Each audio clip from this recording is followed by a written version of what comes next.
Within the annals of biblical history, few tales resonate with the raw power and divine drama as the confrontation on Mount Carmel. It's a story where faith is put to the ultimate test, where a lone prophet stands against a kingdom's idolatry, and where the heavens themselves bear witness.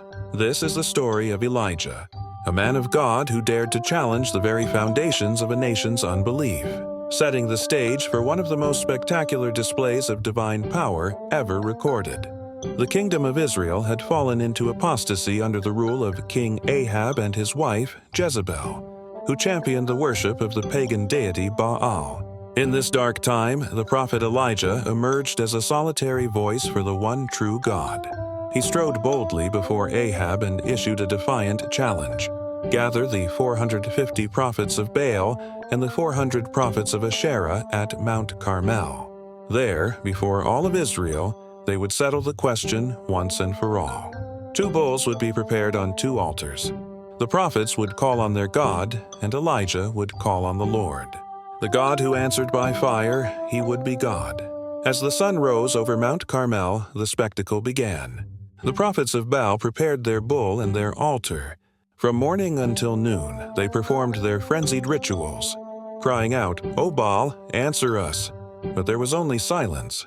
They leaped and danced around the altar they had made, their desperate shouts echoing across the mountain. As the hours wore on, their fervor turned to madness. They gashed themselves with swords and lances until blood flowed, a gruesome offering to a silent God. All the while, Elijah watched, his voice cutting through their clamor with sharp taunts.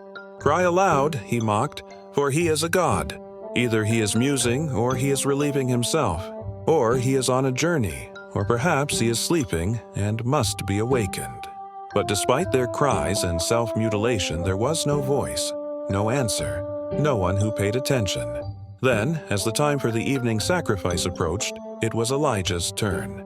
He calmly stepped forward and began to repair the broken-down altar of the Lord. He took 12 stones, 1 for each of the tribes of Israel, reaffirming the covenant nation. He arranged the wood, cut the bull in pieces, and laid it on the wood. Then he did something truly astonishing. He commanded the people to drench the entire sacrifice and the altar with water, not once, not twice, but 3 times, until water ran down and filled a trench he had dug around it. With the stage set for an impossible feat, Elijah raised his voice in a simple yet profound prayer. He asked the God of Abraham, Isaac, and Israel to show that day that he was God in Israel and that Elijah was his servant. In an instant, the sky tore open. A fire from the Lord fell from heaven with breathtaking force. It did not just burn the sacrifice. It consumed everything.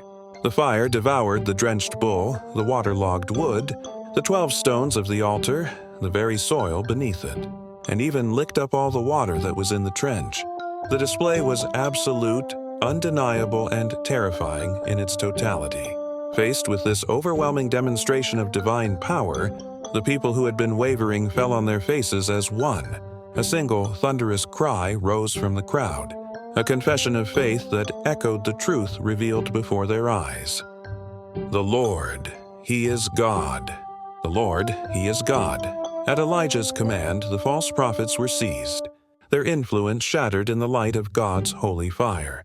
On Mount Carmel, faith was not just vindicated, it was forged anew in the flames of heaven, leaving an indelible mark on the spiritual history of a nation, and a powerful testament to the one true God for all generations to come.